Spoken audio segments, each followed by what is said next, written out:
بسم اللہ، جزاکم اللہ خیر۔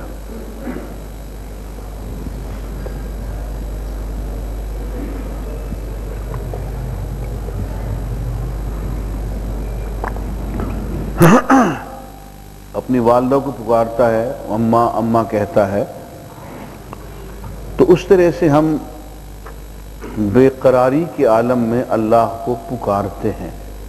یہ پکار بھی ہے، یہ ذکر بھی ہے، یہ دعا بھی ہے۔ یہ اللہ کو کیوں پکار رہے ہیں؟ کوئی بات ہوگی جبھی تو پکار رہے ہیں، تو جو بات ہے وہی دعا ہے۔ تو یہ دعا بھی ہے، یہ ذکر بھی ہے، اور یہ اللہ کے قرب کا وسیلہ بھی ہے۔ اس لیے کہ اگر یہ تو ہم نے یہاں بیٹھ کے 10-15 منٹ کر لیا، میں یہ چاہوں گا کہ آپ حضرات یہی ذکر روزانہ کسی نماز کے بعد 20 منٹ تک باقاعدگی سے اپنے گھر میں کریں، رو بقبلہ، باوضو اور تنہائی میں اللہ کو پکاریں، اور اللہ سے پکار کا جواب بھی وصول کریں، اس لیے کہ اس کا وعدہ ہے کہ جو مجھے یا اللہ پکارے گا یا اللہ پکارے گا تو میں 10 مرتبہ اس کو جواب دوں گا، لبیک یا عبدی، جی میرے بندے۔ تو اللہ سے پکار، اس کا جواب، اور یوں تعلقات کچھ بڑھتے چلے جاتے ہیں، مضبوط ہوتے چلے جاتے ہیں، اور آہستہ آہستہ اللہ سے محبت پیدا ہوتی چلی جاتی ہے۔ اللہ کے لیے اخلاص کی ایک کیفیت پوری ہوتی چلی جاتی ہے۔ اس اخلاص کے بغیر دین کا کام نہیں کیا جا سکتا، کوئی عبادت مقبول نہیں ہوتی۔ تو یہ ہے اللہ کا ذکر، اور یہ اس کے کم سے کم آداب ہیں۔ اس کی میں اہمیت آپ کو بتا دوں۔ آپ لوگ بزرگوں کے پاس جاتے ہیں، وہ آپ کو مختلف وظائف بتاتے ہیں۔ کوئی کہتے ہیں یا وہاب پڑھ لو، یا کریم پڑھ لو، کوئی کہتا ہے کہ یا رزاق پڑھ لو، یا غنی یا مغنی 1100 مرتبہ پڑھ لو۔ میں ایک بزرگ کے پاس انہوں نے کہا کہ تم یا لطیف 1100 مرتبہ پڑھ لو۔ اب یہ یا ستار، غفار، لطیف، غنی، مغنی، رزاق، یہ سب کیا ہیں؟ یہ اللہ کی صفات ہیں، اور اللہ کی صفات اتنی زیادہ ہیں، اتنی زیادہ ہیں، اتنی زیادہ ہیں کہ قرآن میں لکھا ہوا ہے کہ اگر سارے درخت قلم بن جائیں اور سارے سمندر سیاہی بن جائیں اور اس کی صفات لکھنے لگیں تو پوری نہ ہو پائیں، پھر اور سمندر سیاہی بن جائیں اور لکھنے لگیں تو لکھ نہ پائیں۔ اس کی صفات کا احاطہ نہیں کیا جا سکتا۔ لیکن دوستو، اس کی ساری صفات ایک لفظ اللہ کے اندر سمٹ آئی ہے، اس لیے کہ اللہ اس کا ذاتی نام ہے۔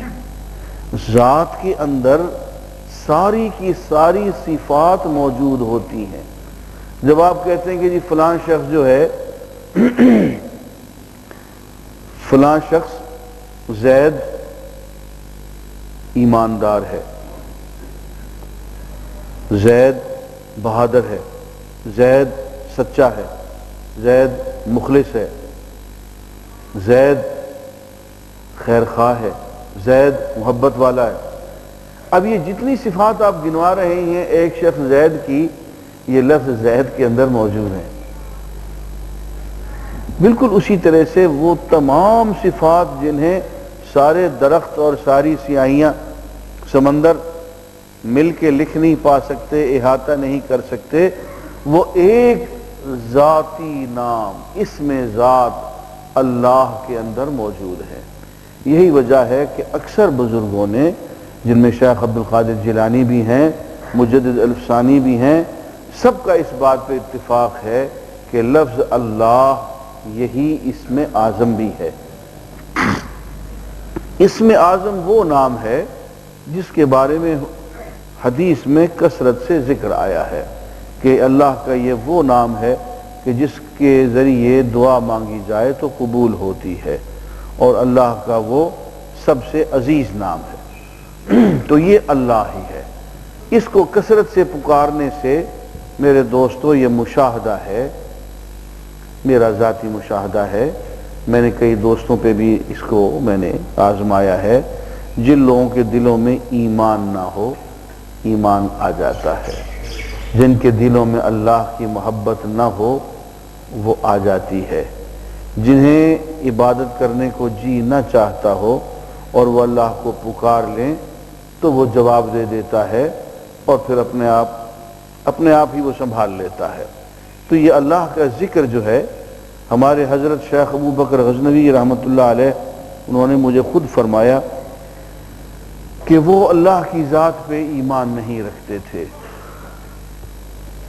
جب شیخ نے آ کے انہیں اللہ کے نام کا ذکر دیا تو وہ انہیں نماز بھی نہیں پڑھتے تھے، تو حضرت شیخ احمد گل رحمۃ اللہ علیہ نے یہی کہا کہ بیٹا صبح تم جس وقت اٹھتے ہو اس وقت تم 2 رکعتیں فرض کی پڑھ ہی لیا کرو، اور پھر بعد میں بیٹھ کے 20 منٹ یہ ذکر کر لیا کرو۔ 15-20 دن کے بعد تمہیں خود ہی پتہ چل جائے گا کہ وہ ہے یا نہیں ہے۔ اگر وہ ہوگا تو تمہیں خود ہی سنبھال لے گا، لیکن اس کو پکار کے دیکھو۔ تو کہتے ہیں کہ میں نے ذکر کرنا شروع کیا اور 15-20 دن کے بعد مجھ پہ ایسی اللہ کی رحمت اور اس کے فیضان کا نزول ہوا کہ میں پھر گھنٹوں بیٹھ کے اس کی محبت میں رویا کرتا تھا۔ تو یہ اللہ کا نام جو ہے یہ معمولی نام نہیں ہے، اور یہ اللہ کے نام کا ذکر کوئی معمولی بات نہیں ہے۔ اس کو دوستو مضبوطی سے پکڑیں، اس کو بالکل دانتوں سے مضبوطی سے پکڑیں اور روزانہ باقاعدگی سے کریں۔ ہم یہاں پہ جمعہ کے جمعے صرف 10 منٹ کے لیے کرتے ہیں، تاکہ جس شخص نے جو سبق لیا ہوا ہے، بعض دوستوں نے دل کا لطیفہ قلب کا سبق لیا ہوا ہے، بعض کا سبق لطیفہ روح پہ ہے، بعض کا لطیفہ نفس، جس کا جو بھی ہے وہ اپنے سبق پہ توجہ کر کے اس کا ذکر کرتا رہے۔ شروع میں ایک عرصے تک یہ دل سے ہی ذکر کرنا چاہیے، پھر آگے بڑھنے کو جس کا جی چاہے وہ مجھ سے مل لے، آگے کے سبق بھی دیے جا سکتے ہیں۔ بسم اللہ کریں۔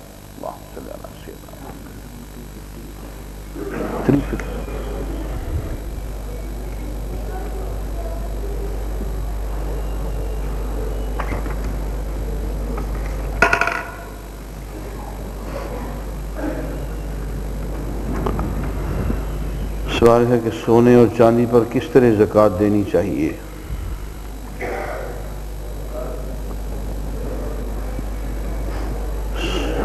سونا 7.5 تولے، جب تک 7.5 تولے سونا نہیں ہے اس پہ کوئی زکوٰۃ نہیں، لیکن جب 7.5 تولے سے بڑھے گا تو مثلا 10 تولے ہو گیا تو پورے 10 تولے پر زکوٰۃ دینی ہوگی۔ چاندی 52 تولے اور اس میں 2.5% نکالنا پڑے گا۔ جی ایک اگر زکوٰۃ جو دے دی مال سے خریدا گیا سونا زیور، اس میں ہر سال دینی ہوگی یا ایک دفعہ دینے سے کافی ہے؟ کیونکہ پہلے تو مال تو زکوٰۃ دے چکے ہیں۔ جی ایک سوال بریگیڈیئر صاحب نے کیا کہ مثلا آج آپ نے کنگن خریدے، 1 سال گزر گیا، اس پہ آپ نے زکوٰۃ دے دی 2.5%، تو اس پہ زکوٰۃ ادا ہو گئی۔ اب ایک خیال یہ ہے کہ ایک مرتبہ زکوٰۃ ادا کر دی تو کافی ہو گئی، ایسا نہیں ہے، ہر سال اس پہ 2.5% زکوٰۃ دینی پڑے گی، ایک مرتبہ دے دینا کافی نہیں ہے۔ یہی چاندی کا بھی ہے، یہی سونے کا بھی ہے۔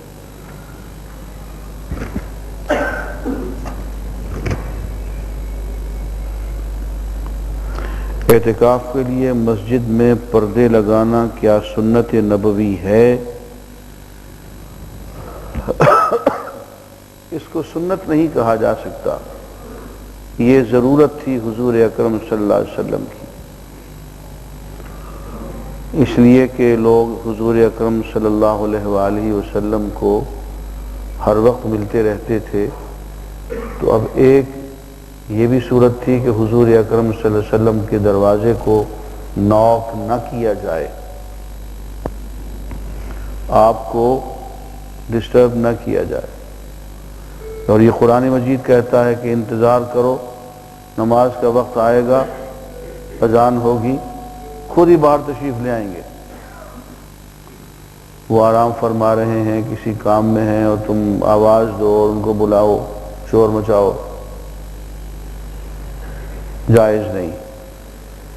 لیکن یہ صرف حضور اکرم صلی اللہ علیہ وآلہ وسلم کے لیے، اس لیے کہ حضور اکرم صلی اللہ علیہ وسلم کے لیے بعض احکام خاص تھے جو صرف انہی کے لیے تھے۔ یہ اعتکاف میں پردے کا معاملہ بھی مجھے کچھ ایسا ہی لگتا ہے، یہ صرف انہی کے لیے تھا، اس لیے اگر پردے کی اوٹ آپ لگا لیں تو کوئی حرج کی بات نہیں ہے، اور نہ لگائیں تو یہ نہ سمجھیں کہ سنت ترک ہو گئی۔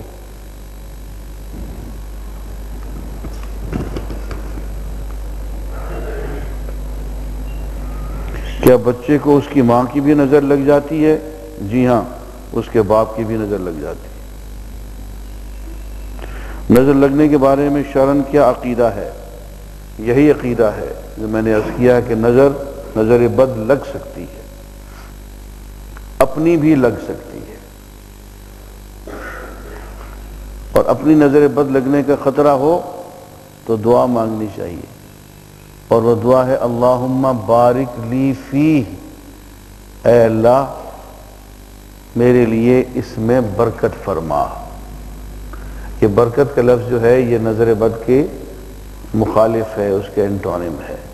جس چیز کے لیے برکت مانگی جائے یا اس پہ ماشاء اللہ کہا جائے تو وہ نظر بد سے محفوظ ہو جاتی ہے۔ بعض لوگ یہ کہتے ہیں کہ بچے کو صرف حاسد نظر لگتی ہے، والدین دادی نانی کی نظر نہیں لگتی، کیا یہ صحیح ہے؟ جی نہیں، ایسی کوئی بات نہیں۔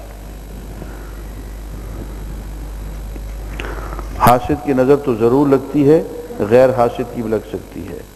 ہمارے نانا جان بیمار ہیں، صحت کے لیے دعا کریں۔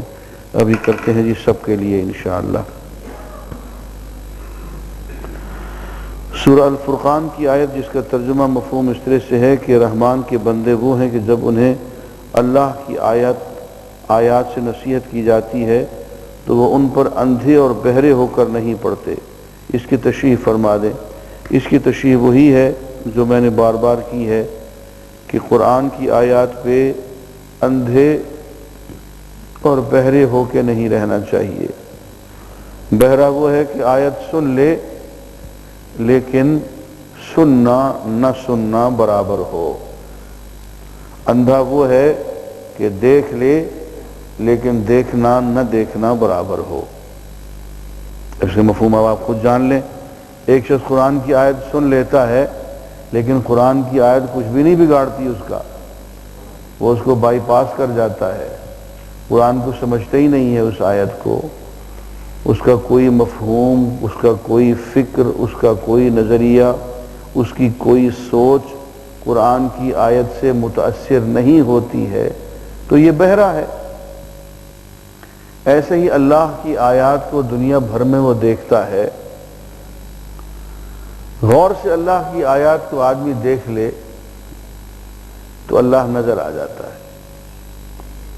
میں اپنے حضرت شیخ کے پاس جا رہا تھا، حاجی احمد گل رحمۃ اللہ علیہ کے یہاں، تو راستے میں ایک شخص ہو لیا، اس نے کہا یار تمہاری شیخ کی زیارت کر لوں؟ میں نے کہا کر لو۔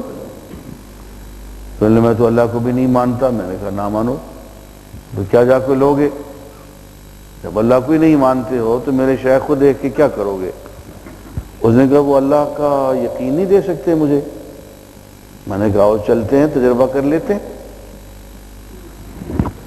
تو جب ہم گئے تو حضرت کی عادت تھی کہ وہ ناشتہ خود کرواتے تھے، وضو بھی خود کرواتے، انڈے چھیل چھیل کے جی ہمیں دیا کرتے تھے۔ بلکہ ایمان سے جس طرح کہ مجھے کبھی مسجد حاجی صاحب کے ہاں جاتا تھا تو مجھے اپنی والدہ یاد آتی تھی، جیسے والدہ ناشتہ کرواتی تھی ویسے ہی وہ بھی ناشتہ کرواتے. تو یہ ہمارے شیخ کا طریقہ ہے کہ وہ ہمارے جوتے بھی ہمارے آگے سیدھے کر دیا کرتے تھے. تو ہم نے وہاں، اور میں انہیں ایک مرتبہ گیا تو مجھے وہ سفر خرچ بھی دیا کرتے تھے. ایک مرتبہ میں نے ان کے ساتھ کے سفر میں جا رہا تھا تو حضرت نے مجھے 200 روپے دیے کہ یہ رکھ لو، یہ میری طرف سے نظر آنا ہے. میں نے کہا واہ، پیر ہو تو ایسے ہو جو اپنی جیب سے خود دے لینے کی بجائے. تو میں لینے میں ہچکچایا، کہنے لگے ان کو اپنے پاس رکھ لو، خرچ نہ کرنا، بہت برکت ہو جائے گی اب تمہارے پیسوں میں. تو وہ 200 روپے میں نے ابھی تک سنبھال کے رکھے ہوئے ہیں. اس کے بعد سے پھر پائپ لائنز لگ گئیں ادھر ادھر سے پیسوں کے آنے کی، ایسی پائپ لائنز لگیں کہ کچھ حساب ہی نہیں رہا. پھر تو حضرت کے ہاں میں لے گیا. اب یہ دیکھیے دیکھنا کیا ہوتا ہے اور سننا کیا ہوتا ہے. میں نے حضرت سے کہا کہ یہ میرے دوست ہیں اور بہت سینئر آفیسر ہیں، یہ اللہ کو نہیں مانتے لیکن آپ کے ہاں آ گئے ہیں اور کہتے ہیں کہ تمہارا پیر مجھے اللہ کا یقین نہیں دے سکتا. تو حضرت ہنس پڑے، کہنے لگے یقین کوئی اور دیا نہیں کرتا، یقین انسان خود ہی کمایا کرتا ہے، کسی اور کے دینے سے یقین نہیں آتا. لیکن دیکھو کوشش کر دیکھتے ہیں، دعا کر دیتے ہیں. اور باتوں ہی باتوں میں ہم باہر بیٹھے ہوئے تھے، گرمیوں کا موسم تھا، پہاڑ پر شمالی بہت پرفضا جگہ ہے، سامنے پہاڑ تھے، اوپر بہت بادل تھے، ہوا ٹھنڈی چل رہی تھی، ارد گرد سبزہ تھا. حضرت نے ایک ایک چیز کی طرف اس کی توجہ دلائی کہ دیکھو میرے بچے ذرا ادھر دیکھو، یہ بادل غور سے دیکھو انہیں، یہ کہاں سے چلے آ رہے ہیں اور کیسے کیسے اس کا انتظام ہے، ذرا غور سے دیکھو. یہ دیکھو یہ ندی بہ رہی ہے، قریب ہی چھوٹا سا راج باغ ہے، اس کے پانی پہ غور کرو، غور سے دیکھو، اس کو آنکھیں کھول کے دیکھو، یہ کہاں سے چلا آ رہا ہے اور کس نے اس کو بھیجا ہے. یہ درخت دیکھو، یہ سبزہ، یہ کھیت، پہاڑ کی طرف دیکھو، ایک ایک چیز دکھا کے اور بار بار کہتے کہ غور سے دیکھو ان کو، آنکھیں کھول کے دیکھو.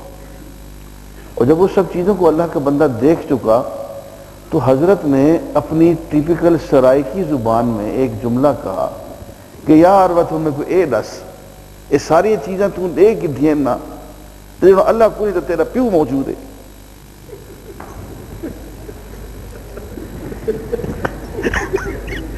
مجھے بس اتنا سا جملہ یاد ہے. حضرت نے اس کو یہ کہا کہ دیکھ ہی دینا. ہاں جی دیکھ لیا. کیوں اے دس، اللہ موجود نہیں تو تیرا پیو موجود ہے. ہو یہ کتوں آ گیا سارا کچھ، یہ کس طرح چل رہا ہے سارا. آپ یقین جانیں کہ وہ شخص جو ہے اس کے دل میں اسی وقت ایمان آ گیا، اور وہیں سے وہ جو کلمہ کا ورد کرتے ہوئے اور آنکھوں میں آنسو اس کے ٹپ ٹپ گر رہے تھے، اور وہ کلمہ کا ورد کرتے ہوئے جو اس کی کلمہ کا ورد سارا راستہ بند ہی نہیں ہوا. بات کیا تھی کہ اس نے ایک ایک چیز کو غور سے آنکھیں کھول کے دیکھا. قرآن بھی کہتا ہے ان فی ذالک لذکرا، اس قرآن میں نصیحت ہے، فائدہ ہے، لمن کان لہ قلب، جس کا دل ہو، وَأَلْقَ السَّمْعَ، اور کان کھول کے بات سن رہا ہو، وَهُوَ شہید، اور دیکھ بھی رہا ہو اور اس کی گواہی بھی دے رہا ہو. تو قرآن جب تک کہ آنکھیں کھول کے نہ پڑھا جائے، کان کھول کے نہ سنا جائے، مطلب یہ کہ اس کا مفہوم جب تک کہ دل میں نہ اترے، اس وقت قرآن کہتا ہے کہ ذکرہ حاصل نہیں ہوگا. ذکرہ، نصیحت، فائدہ اس شخص کے لیے ہے لمن کان لہ قلب، جس کے دل کی آنکھیں کھلی ہوئی ہوں، وَأَلْقَ السَّمْعَ کان دے کے بات سن رہا ہو، ایک ایک لفظ پہ غور کر رہا ہو، سمجھ رہا ہو، وَهُوَ شہید، اور پھر اس کی گواہی دینے کو تیار ہو جائے۔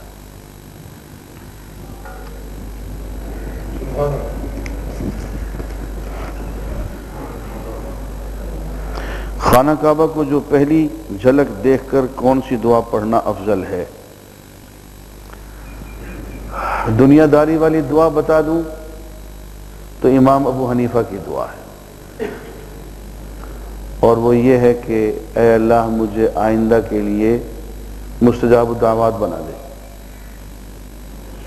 کہ آئندہ میں جو بھی دعا مانگوں میری قبول ہو۔ یہ امام ابو حنیفہ کی دعا ہے۔ اور اگر عاشقوں کو والی دعا بتا دوں آپ کو تو پھر شہادت مانگ لینی چاہیے، اے اللہ اپنے راستے میں شہادت عطا فرما دے۔ میں نے دوسری مانگی تھی اور اس کی بشارت بھی مجھے ہو گئی تھی۔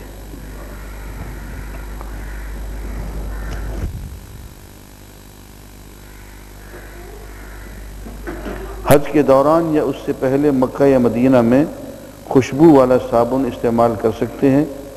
اگر نہیں تو کس چیز کا استعمال کرنا چاہیے بالخصوص نہاتے وقت؟ دیکھیے، احرام کے دوران خوشبو والا صابن استعمال نہیں کر سکتے۔ احرام کے دوران، جب احرام آپ اتار چکے ہوں یا احرام ابھی آپ نے نہ باندھا ہو، اس وقت تک آپ خوشبودار صابن بھی استعمال کر سکتے ہیں، عطر بھی استعمال کر سکتے ہیں۔ احرام کے دوران آپ اپنے ساتھ صابن لے جائیں، وہاں نہیں ملتا، مشکل ہو جاتی ہے۔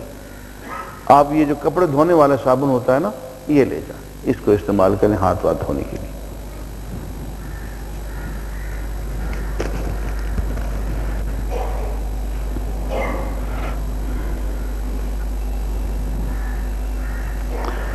میں نے اپنی بیوی کو ایک طلاق دی تھی اور اس وقت وہ حاملہ بھی تھی، ایک بیٹی پیدا ہوئی، لہذا مہربانی کر کے مجھے بتایا جائے کہ طلاق ہوئی ہے یا کہ نہیں۔